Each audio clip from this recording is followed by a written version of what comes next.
오늘 주신 하나님 말씀은 시편 119편 119편입니다.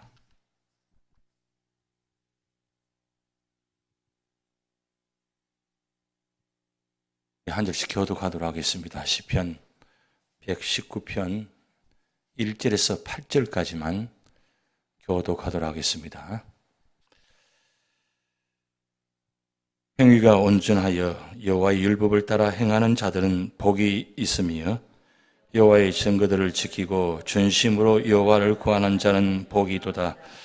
참으로 그들은 불의를 행하지 아니하고 주의 도를 행하는도다.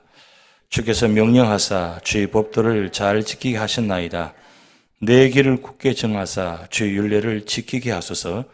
내가 주의 모든 계명에 주의할 때 부끄럽지 아니하리이다. 내가 주의 의로운 판단을 배울 때는 정직한 마음으로 주께 감사하리이다. 내가 주의 율례를 지키오리니 나를 아주 버리지 마옵소서. 아멘. 시편 119편을 시편의 에베레스트라 산이라고 합니다. 그만큼 이 시편의 이 119편이 시편 전체 150편 중에서 가장 높게 세워져 있다. 그것입니다. 왜 그러냐면 1절부터 176절까지 이 한 절 한 절이 다 성경의 주제와 연결되기 때문입니다. 그래서 오늘 제목이 오직 성경으로, 이 전체 주제가 오직 성경으로 이렇게 기록되어 있습니다. 마틴 루터가 종교 개혁을 일으킬 때에 성경에 대해서 어떻게 얘기했냐면 이렇게 이야기했습니다. 한번 천천히 같이 읽어볼까요? 시작. 나는 환상이나 꿈도 심지어 천사도 보내주지 마시도록 하나님과 언약을 맺었다. 나는 성경이라는 선물로 깊이 만족한다. 성경은 풍성한 교훈과 이 세상과 오는 세상에서 내가 알 필요가 있는 모든 것을 주고 있다. 마틴 루터가 이 종교 개혁을 기를 때 오직 그 하나 붙들고 있었던 것은 말씀입니다. 오직 말씀으로 돌아가자.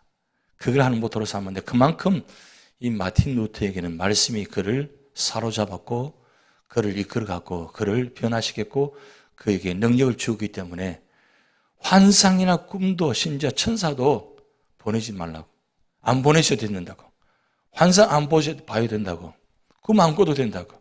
왜요? 내가 들고 있는 성경이, 선물 받은 성경이 그만큼 내겐 최고의 선물이라는 거죠. 여러분에게도 이 성경이 최고의 선물입니까? 성경 선물 다 들고 오셨나요? 이 성경은 참 이상하게도 보통 일반적인 선물은 다 그 소중한 곳에 놓아놓고 오는데 이 성경은 들고 다녀야 돼요. 그만큼 우리에게는 중요한 겁니다. 오늘 여러분 보면 이상한 글자들이 많이 있습니다.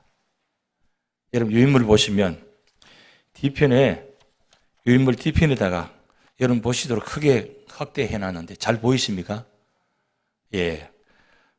보시면 이건 히브리어 알파벳 22개 단어입니다.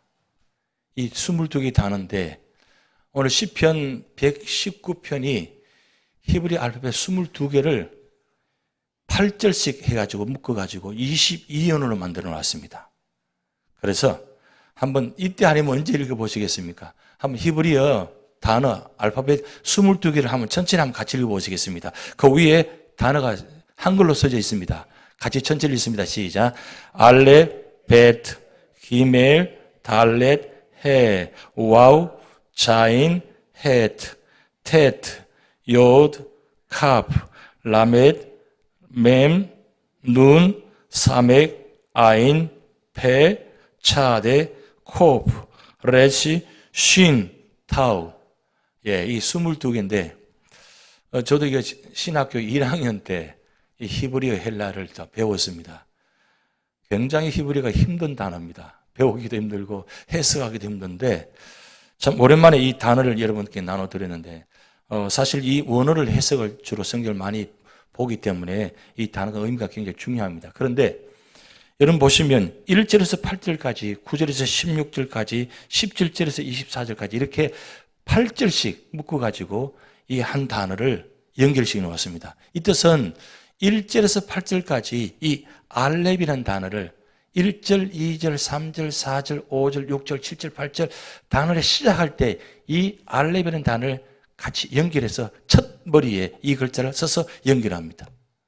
그렇게 1절에서 8절까지 알렙을 하고 그 다음 두 번째 단어는 베트가 9절부터 16절까지 이렇게 각 절씩 8절씩 묶어가지고 모든 단어를 첫 머리에다가 이 글자를 기록해 놓았습니다.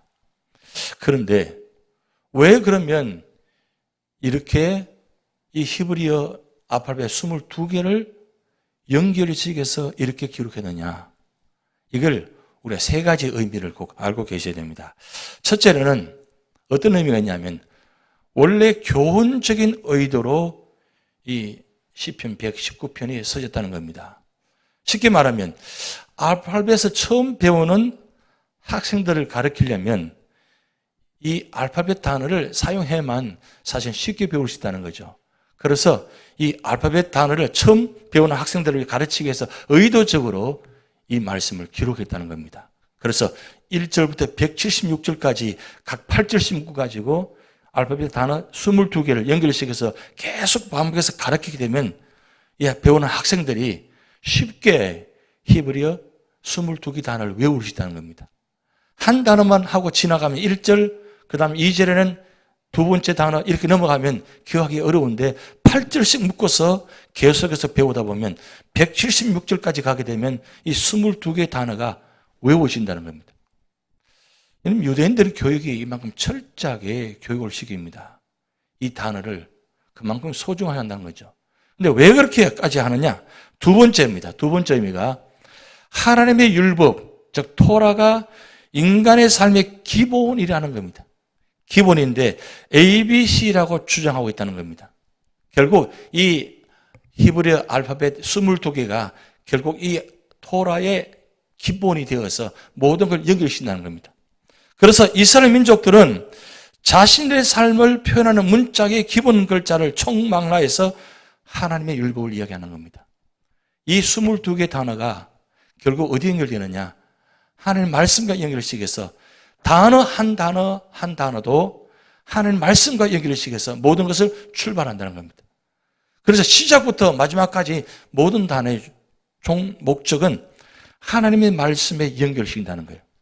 굉장히 철저하죠. 우리가 지금 가나다라 마바사 차차차 이렇게 배웠잖아요. 그걸 우리가 하나님 말씀으로 연결시킨 적이 없잖아요. 그냥 한글을 우리가 배우는 의미를 말하는 게 있어 배웠지만, 근데 유대인들은 이 말하는 것조차도 단 한마디도 하나님 말씀과 연결시킨다는 것. 참 굉장히 철저한 모습입니다. 그리고 세 번째 의미가 있습니다. 이 세 번째 의미는 하나님의 율법은 질서 있고 짬새가 있다는 거예요. 이 알렙부터 타오까지 이 22개 단어를 연결시켜서 순서대로 질서 있게 짜임새 있게 이렇게 되어진 이유가 뭐냐? 그것은 한마디로 말하면 우리의 모든 삶이 토라의 질서로 잡혀 있다는 거예요. 모든 삶의 중심도 이 말씀과 연결시켜가지고 하나님께서 계획하신 대로 철저하게 그 가운데서 이루어진다는 뜻이에요. 결국은 하나님께서 주시는 축복은 어디로부터 시작되느냐? 알렙부터 시작해서 마지막 단어 타오로까지 연결된다는 거예요. 이 알렙부터 타오까지 이 22개가 순서대로 연결되면서 하나님 주신 복이 어떤 복인지, 어떤 축복을 주시는지 그 말씀을 오늘 22개의 주제를 가지고 나눠진다는 겁니다. 그래서 여러분 뒤편에 다시 보면 22개의 주제를 제가 기록해 드렸습니다. 하나님 말씀이 어느 정도 우리에게 축복이 되어지는지를 22개 주제를 가지고 우리가 오늘부터 이제 시작해서 배울 텐데요. 보세요. 우리 같이 한번 봅니다. 보는데 이걸 제가 교창을 한번 해보겠습니다. 제가 하나님 말씀은 하면 여러분들은 복을 준다. 이렇게 읽으시면 됩니다. 한번 그렇게 해보겠습니다. 하나님 말씀은 하나님의 말씀은 하나님의 말씀은 하나님의 말씀은 하나님의 말씀은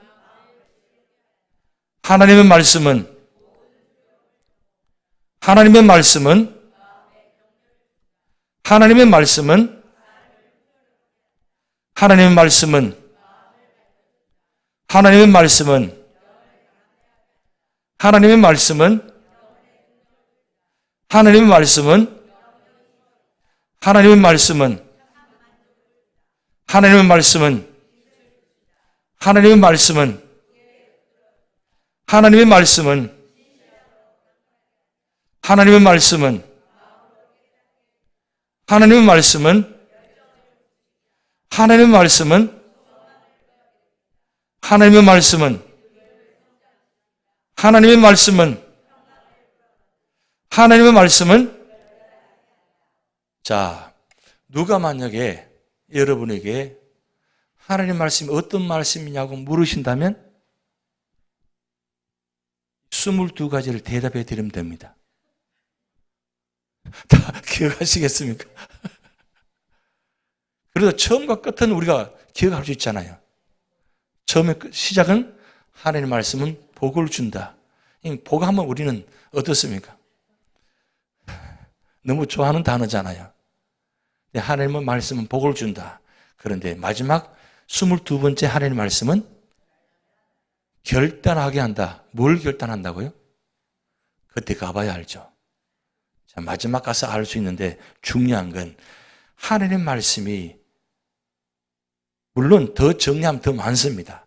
그런데 시편 119편은 22개로 하나님의 말씀이 어떤 말씀인지를 정리해 놓았어요. 지금까지 우리가 신앙생활을 하면서 하나님 말씀이 어떤 건지 우리가 정리하지 못했다면 이제 오늘부터 22주간 말씀을 이 시편 119편을 상고할 텐데 22주간 동안 여러분 정리하시기 바랍니다. 정리하셔서 적어도 22개 주제는 우리가 외우셔야 돼요. 아이고, 단어 한 구절도 외우기 힘든데 22구절을 외워요. 그런데 외우는 방법은 한 가지 있습니다. 한 가지. 제가 하는 방법입니다. 외울 때까지 보는 겁니다. 그건 할 수 있겠죠? 이건 머리가 나쁜 것도 아니에요. 머리가 좋고 나쁜 게 문제가 아닙니다. 우리가 얼마나 말씀을 보느냐에 따라서 하나님 우리에게 기억을 시켜놓습니다. 하나님은 우리가 볼 때마다 사진 찍어 놓으세요. 우리는 그냥 봅니다. 보는데 하나님은 이 안을 렌즈를 통해서 사진을 찍어 놓아요. 그리고 우리 기억 속에 저장시켜 놓습니다. 그러면 이 저장시켜 놓은 말씀을 어느 중요한 순간 때 그 말씀을 성령이 통해서 보여지게 하십니다. 그래서 힘들고 어려울 때 어떤 상황이 주어질 때 갑자기 말씀이 생각이 나고 보여질 때가 있어요. 그럴 때가 있죠. 처음 듣는 듯이 듣고 계시는데 지금까지 신앙생활을 오시면서 한 번도 내 마음속에 말씀이 떠오르고 만약에 보여지지 않았다면 이유는 무엇입니까? 단 한 가지, 말씀을 보지 않았다는 겁니다. 말씀을 보신 분은 하나님이 반드시 저장시켜 놓습니다. 근데 중요한 건 하나님 말씀이 이처럼 무궁무진하다는 거죠. 놀라운 말씀이라는 거죠. 우리가 이 22개의 이 주제만 생각하더라도 이 말씀이 얼마나 소중한지 마틴 루터가 어떻게 그렇게 고백할 수 있어요? 꿈도 환상도 천사도 필요 없습니다. 오직 하나님 말씀만 있으면 됩니다. 다른 거 다 없어도 하나님 말씀만 있으면 됩니다. 라고 고백할 수 있는 신앙, 믿음의 사람. 언제쯤이면 우리가 그런 고백을 할 수 있을까요? 하나님 다 필요 없습니다. 그래서 말씀만 있으면 됩니다. 말씀만 봤으면 좋겠습니다. 여러분 얼마나 그 소중한 말씀입니까? 여러분 우리가 북한의 소식을 우리가 요즘 아주 안 좋은 소식만 자꾸 들어서 그런데 사실은 북한 내에 지하교회가 한 3만 개 좀 된다고 합니다. 지하교회가. 놀랍죠? 그런데 그 지하교회에 성경을 보시는데 성경을 보면 발각되면 바로 잡혀서 죽으니까 성경을 한 장씩 찢어가지고 돌아가면서 본다고 합니다. 보고 난 다음에 제일 마지막 보는 분은 그 성경 한 장을 삼킨다고 합니다. 이게 증거 남으면 안 되니까.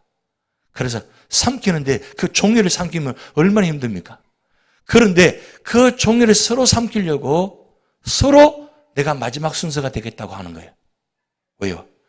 그만큼 말씀 보기가 힘든데 그렇게라도 내가 말씀을 먹겠다는 거, 말씀을 내 속에다 집어넣는다는 거, 그리고 그 말씀이 내 속에서 들어가서 하나님께서 내 속에서 역사하신다는 거, 그런 믿음을 가지니까 그 말씀 한 장을 보기 위해서 몸부림치고 숨어서 아무도 보지 않게 그렇게 보면서도 마지막 순간에 삼켜야 되는 그런 상황 가운데도 말씀을 보고 있는 그 지하교회 성도들, 왜 그렇게 하는 거예요? 무엇 때문에 그렇게 하는 것입니까?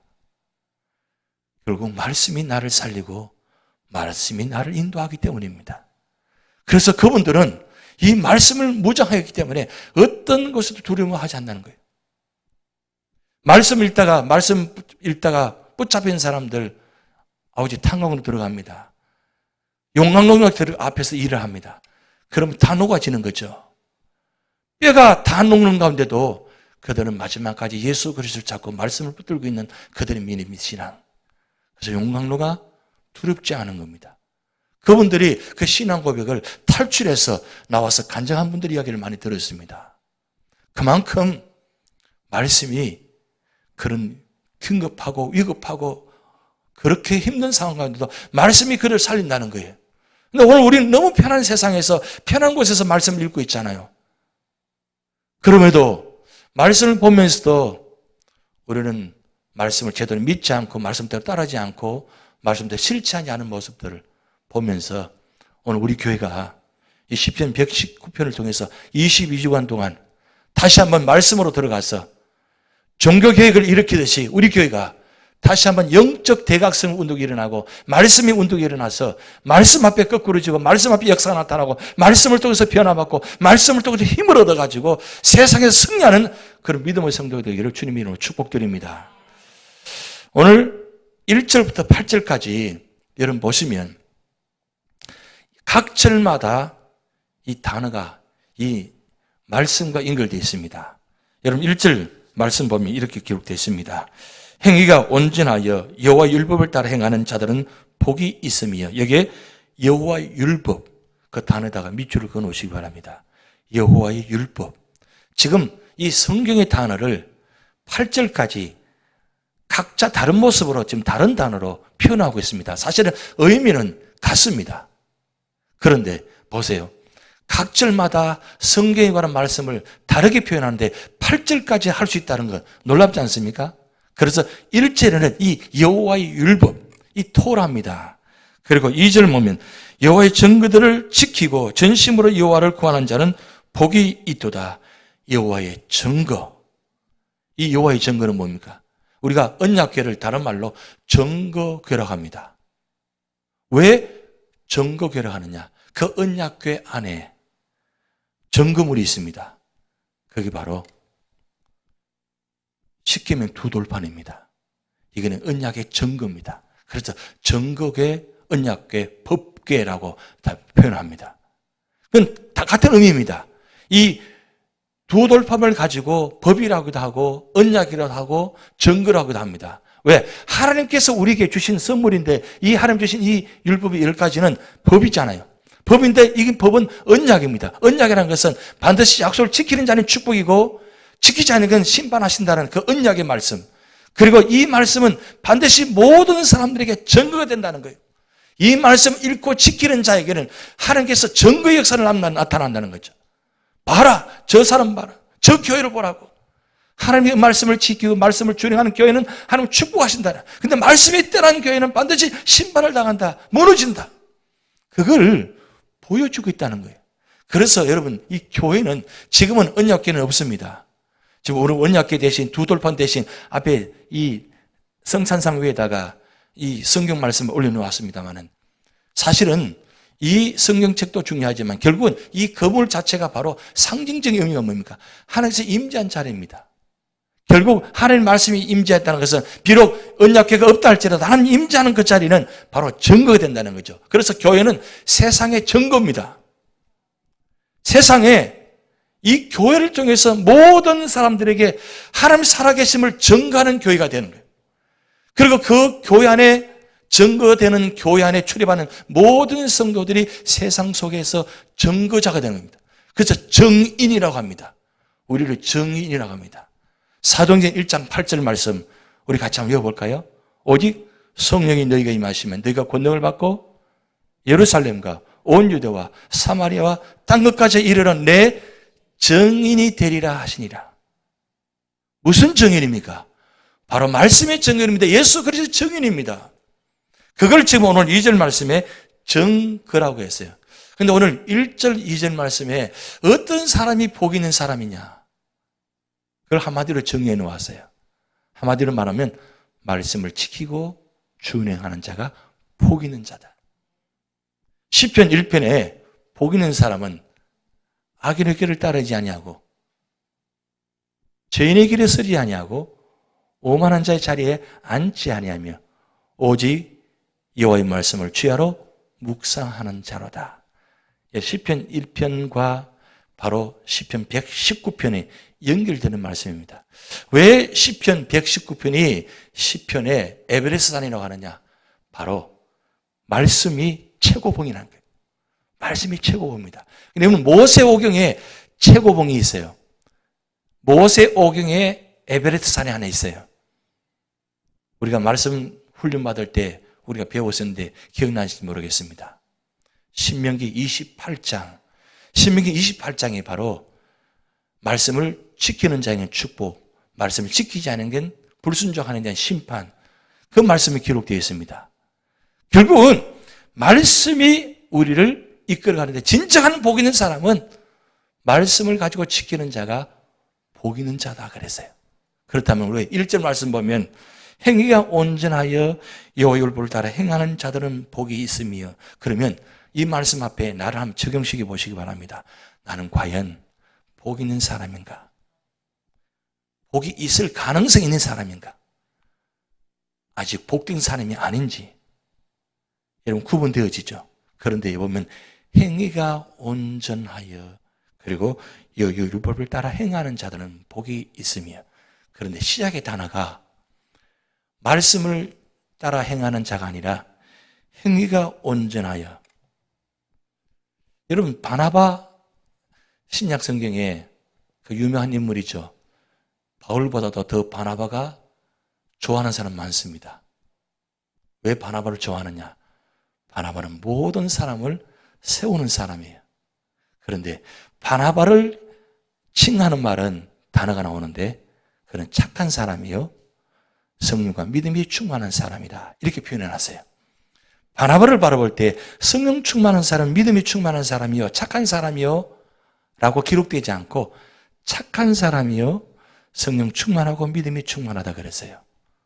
그럼 무슨 뜻입니까? 먼저 믿음의 사람이 이기 전에 이미 바나바는 인격이 되어 있는 사람이라는 겁니다. 그 인격 위에다가 말씀이 얹어지니까 놀라운 역사가 나타나는 거예요. 이게 참 우리가 중요합니다.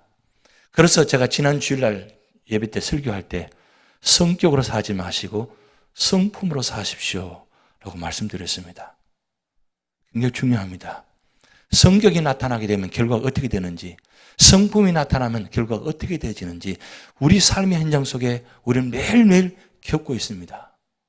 내가 과연 성격이 나타나고 있는지 성품이 나타나고 있는지 한번 보시기 바랍니다. 내가 말하는 것이나 행동하는 것이나 모든 삶의 모습이 과연 성격대로 살고 있는지 아니면 성품으로 살고 있는지, 그럼 언제까지 그렇게 사셔야 되는 거예요? 아시면서도 우리가 고치지 않잖아요. 바꿔야 되는데, 변화해야 되는데, 예수 믿고 구원받았으면 이제는 성격으로 사는 사람이 아니고 성품으로 사셔야 되는데 과거에 자꾸 성격의 모습으로, 예수 믿기 전의 모습으로 자꾸 나타나는 그 모습들, 결국 성격이 성품으로 변화되려면 한 가지 방법밖에 없다는 거죠. 행위가 온전하려면 바로 말씀이 나를 사로잡아야 된다. 말씀이 나를 변화시켜 주셔야 돼요. 그래서 말씀을 떠나면 안 된다는 거죠. 내 눈에서, 내 귀에서, 내 입에서 말씀이 떠나면 언제 어느 순간에 나도 모르게 성격이 나타납니다. 그래서 성격을 가장 잘 대표적으로 기록해 놓은 말씀이 로마서 1장입니다. 하나님께서 버려두시면, 관계하지 않으면 그 성격의 모습이 어떻게 나타나는지 아주 정확하게 다 기록해 놓았어요. 그것이 우리의 모습입니다. 그래서 우리가 행위가 온전하고 말씀을 지키려면 말씀 안에 계셔야 된다는 거죠. 그만큼 말씀이 소중하다는 겁니다. 말씀이 결국 복된 성도가 된다는 겁니다. 세상의 복을 받는 것도 중요합니다. 근데 그 복보다 더 중요한 건 영적인 하나님의 말씀의 복을 받는 것이 중요하다는 거죠. 이걸 우리가 복을 받기 위해서 우리는 매일마다 하나님 전에 나와서 예배 드립니다. 말씀 봅니다. 먼저 내가 복된 사람이 되셔야 돼요. 이는 복 있는 사람이라고 먼저 선포했어요. 시편 1편에 1절 복 있는 사람은 악인의 길을 따르지 아니하고 그랬어요. 결국 복 있는 사람은 따라가지 않습니다. 걷지 않습니다. 앉지 않습니다. 근데 복이 있지 않으니까 결국 따라가고 서게 되고 앉게 됩니다. 그런데 어떤 사람이 복 있는 사람이냐? 2절 말씀에 말씀이 떠나지 않는 사람, 주여를 묵상하는 사람, 그 사람만이 복 있는 사람이라는 거예요. 결국 말씀과 함께 있고 말씀과 동행하고 말씀을 준행하는 사람이 진정한 복된 성도라는 거죠. 그래서 여러분 이 주신 이 66권의 이 성경책이 여러분에게는 축복의 선물입니다. 축복의 선물을 여러분 확인해 보시기 바랍니다. 나에게 어떤 선물을 주셨는지 하나님은 각자 다 다르게 선물을 주셨어요. 똑같이 주셨는데 안에 열어보면 각자 다 다릅니다. 똑같이 보여지는 말씀이 없습니다. 여러분 신기하게 똑같이 말씀을 전하는데 한 말씀 듣는데 듣는 성도들이 다 다르게 해석해요. 다 다르게 해석하는데 다 다르게 해석하면서도 믿음으로 해석하는 분이 있고 그렇지 않은 분의 해석이 있어요. 예배 끝나고 난 다음에 내려와서 대화들이 들여다보면 어떤 모습인지 압니다. 결국 무엇입니까? 그 말씀을 우리가 얼마나 아멘하고 말씀을 순종하느냐 중요한 것입니다. 그래서 저는 될 수 있는 대로 예화보다는 말씀 중심으로 말씀 전합니다. 왜 그러냐? 말씀이 소중하거든요. 그 짧은 시간에 일주일에 한 번 자리에 찾아오셔서 말씀 듣는데 다른 거 기억하지 못하고 예언만 기억하거나 가요. 그럼 어떻게 돼요? 할 수만 했으면 말씀 한 구절 한 구절 이 앞에 띄워가지고 보면서 확인합니다. 왜? 성경책 안 들고 오시니까. 안 들고 오시니까 이렇게라도 보여드려서 말씀을 확인하고 그 말씀을 해석해서 말씀이 부딪히도록 하는 것이 제 사명이니까 그렇게라도 해야 하는 이유가 뭡니까? 결국 말씀만이 세상에서 승리할 수 있고 말씀만이 축복이 일어나는 거죠. 여러분 말씀을 떠나게 되면 우리는 구원받았다고 하지만 구원받은 모습으로 살아갈 수가 없습니다. 우리는 연약합니다. 우리 속에 죄성이 갖고 있기 때문에. 그런데 말씀이 나를 쳐서 복종시키면 물론 내 속에 안에 있지만 말씀이 나타나게 되면 결국 나를 다 덮게 만듭니다. 넘어가게 만듭니다. 그래서 말씀이 그만큼 중요하다는 거죠. 그래서 복 있는 사람은 누구냐? 오늘 1절 2절에 행위가 온전하고 말씀을 지켜 전심으로 준행하는 자가 복 있는 사람이다. 그렇게 기록되어 있어요. 그리고 3절 말씀 보면 참으로 그들은 불의를 행하지 아니하고 주의 도를 행하도다. 이 주의 도가 바로 말씀입니다. 무슨 말씀입니까? 주의 도를 행하는 자는 불의를 행하지 않습니다. 왜? 늘 말씀에 따라 같이 동행합니다. 말씀과 함께합니다. 언제나 가는 자리마다 말씀이 거기 있습니다. 입술에서, 마음에서, 내 생각에서 말씀이 떠나지 않습니다. 그 말씀이 나를 이끌어가요. 그러니까 불의를 행할 수가 없는 거예요. 말씀을 떠나게 되면 언제나 나도 모르게 불의를 행할 수밖에 없는 것이 우리의 모습입니다. 그런데 이 말씀 보세요. 참으로 그들은 불의를 행하지 아니하고 주의 도를 행하는도다. 말씀을 그 삶 속에 지키고 적용하려고 몸부림치는 모습이잖아요. 그러니까 불의의 모습이 나타날 수가 없는 거예요. 결국 불의를 행하지 아니하려면 주의 도를 지켜야 돼요. 그런데 그거는 어떻게 보면 소극적인 신앙입니다. 시편 1편 1절은 소극적인 말씀이 아니고 적극적인 말씀입니다. 복 있는 사람이 바로 적극적인 성품이라는 거죠. 내가 말씀을 떠나지 않기 위해서 악인의 길을 따르지 아니하고 죄인의 길에 서지 아니하고 오만한 자의 자리에 앉지 않는 것이 아니라 아예 내가 복 있는 사람도 되어 있으면 그 자체를 하지 않는다는 거죠. 그래서 우리는 뭔가 하지 않아야 하려고 하면 더 하게 된다는 거예요. 그런데 아니야 하려면 어떻게 해야 되느냐? 내가 아예 그 자체를 생각하지 않아야 된다는 거죠. 여러분, 악을 행하지 아니하려고 몸부림쳐 보세요. 자꾸 악만 생각이 나타나는 거예요. 내가 저 사람 미워하지 않아야지 하면 그 사람 더 미워지는 거예요. 왜? 자꾸 미움이 생각나는가? 그런데 내가 저 사람을 축복해야지. 그리고 말씀을 자꾸 내 앞에 눈에서 떠나지 않게 하면 말씀이 그 사람을 조명하게 하는 거예요. 그 사건을 조명하는 겁니다. 내가 내 생각으로 그 사건을 조명하면 언제나 문제가 되어집니다. 부족합니다. 그런데 말씀을 가지고 그 상황을 조명하면 내가 그 상황을 조명하는 것이 아니라 말씀이 나를 조명하게 보여주신다는 거예요. 그래서 그 말씀이 내 눈에 있다는 게 참 중요합니다. 그래서 오늘 3절 말씀 보면 다시 말씀드립니다. 참으로 그들은 불을 행하지 아니하고 주의 도를 행하는도다. 주의 도를 행하는 자가 불을 행하지 않습니다. 그리고 4절 말씀, 주께서 명령하사 주의 법도를 잘 지키게 하셨나이다. 이 주의 법도에다가 밑줄 그어놓으시기 바랍니다. 주께서 명령하셨는데 주의 법도를 잘 지키게 하셨나이다. 이 말씀은 무슨 뜻이냐면 하나님 말씀이 나를 지키게 만들어 주셨다는 뜻이에요. 나는 그냥 말씀 본 것밖에 없어요. 말씀의 자리를 그저 묵상하려고 애쓴 것밖에 없어요. 그런데 그 말씀이 나를 지키도록 능력을 부어주셔가지고 말씀이 나를 이끌어갑니다. 여러분, 세상에 보통 술 드신 분들이 있잖아요. 처음에는 내가 술을 마십니다. 어느 순간에 술이 술을 먹게 만들어요. 어느 순간에는 술이 사람을 먹어버려요. 그때는 술을 많이 드신 분들은 아실 겁니다. 여기 계신 분들은 그렇지 과거에 그런 경험들이 있으시잖아요. 술을 많이 마시면 어떻습니까?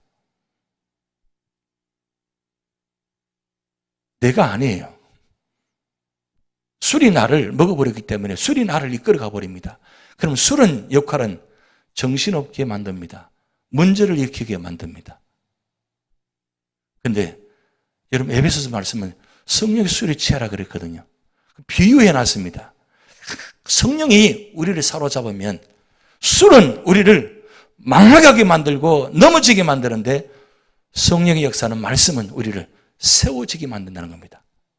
그래서 결국 말씀 앞에 내가 있으면 말씀이 나를 사로잡아가지고 나를 이끌어간다는 거예요. 그게 말씀의 능력입니다. 오늘 우리가 22가지 주제의 말씀을 읽었습니다. 여러분 다 읽어보셨지만 그 말씀 한 주제가 다 보면 하나님 말씀이 역사하면 어떻게 되어지는가를 보여줍니다. 결국 그렇게 주어진 삶은 사람의 노력에 의해서 주어진 삶이 아니고 결과가 아니라 하나님 말씀이 나를 사로잡고 하나님 말씀이 나를 이끌어가니까 그렇게 결과적으로 주어진 거예요. 되어진 것입니다. 되어지려고 한 것이 아니라 되어진 것입니다. 누가요? 하나님 말씀이 나를 되어지게 만든 것입니다. 그럴 때 그게 바로 온전한 역사가 되는 겁니다. 그것을 오늘 4절 말씀을 읽었고 그 다음에 5절 말씀 보면 내 귀를 굳게 정하사 주의 윤례를 지키게 하소서. 자, 1절부터 4절까지는 내면적인 모습을 하면 5절부터 8절까지는 이제 외면적으로 내가 앞으로 어떻게 하겠다는 결단입니다. 4절까지는 내가 말씀 앞에 사로잡혀 있을 때 내가 말씀이 나를 이끌어가서 이렇게 되어졌는데 이제 5절부터는 말씀이 나를 사로잡으면 어떻게 되어지는지를 소망하는 거예요. 왜요? 그렇게 상황적으로 우리 상황이 그렇게 녹록지 않습니다. 아무리 말씀 앞에 있지만 말씀 지키려고 노력하지만 잘 되지 않는 모습이 우리 삶의 모습입니다. 그래서 오늘 시편 기자는 5절부터 이렇게 하면 내 길을 굳게 정하사 주의 윤례를 지키게 하소서. 내 길을 굳게 한다는 것은 고정된다는 뜻인데 이건 어떤 상황에도 변치 않게 하옵소서. 아예 하나님께서 이 길을 아예 정하셔가지고 누구도 변동하지 못하도록. 그게 바로 어떤 역사냐? 바로 주의 율례가 그 길을 지켜주신다는 거예요. 결국 말씀이 내 길을 지켜주셔야만 그 길이 굳어진다는 뜻이에요. 그 길이 변함이 없는 뜻입니다. 우리가 아무리 많은 계획을 세운다 할지라도 그 길을 인도하시는 분은 하나님이시다고 우리 자문의 말씀이 나타나 있습니다. 우리가 많은 계획을 세웁니다. 그 길을 가면 될 것 같습니다.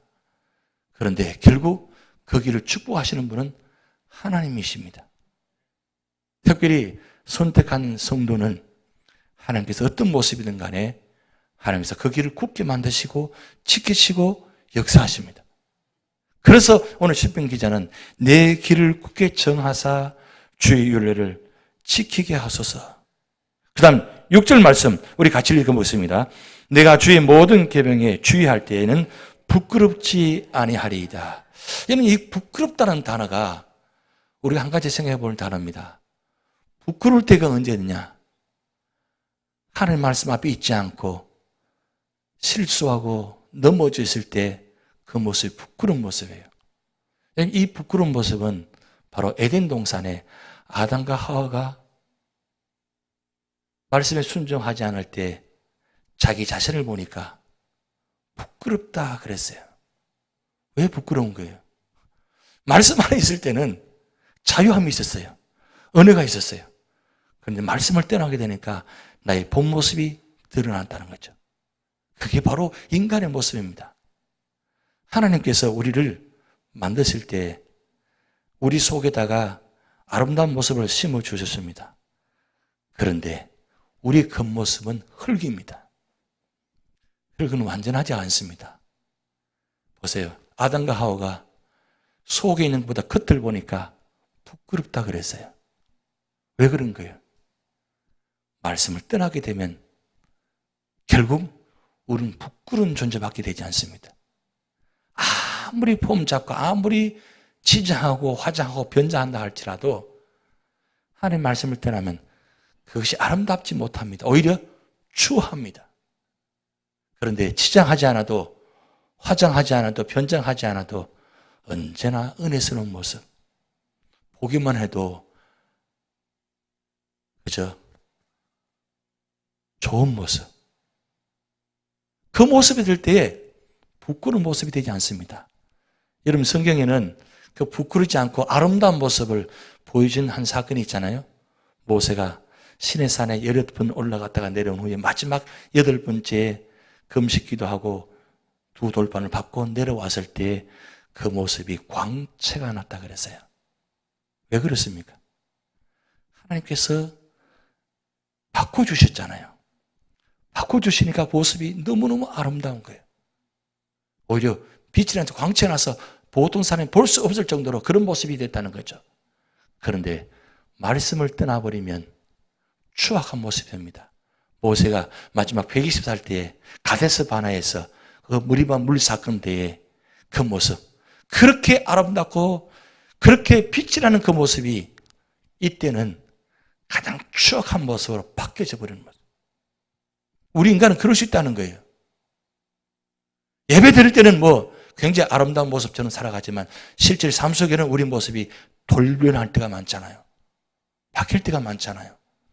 그런 모습이 부끄러운 모습이에요. 그래서 오늘 이 시편 기자는 6절 말씀에 내가 주의 모든 계명에 주의할 때는 부끄럽지 아니하리이다. 그럼 부끄럽지 아니하려면 어떻게 되느냐?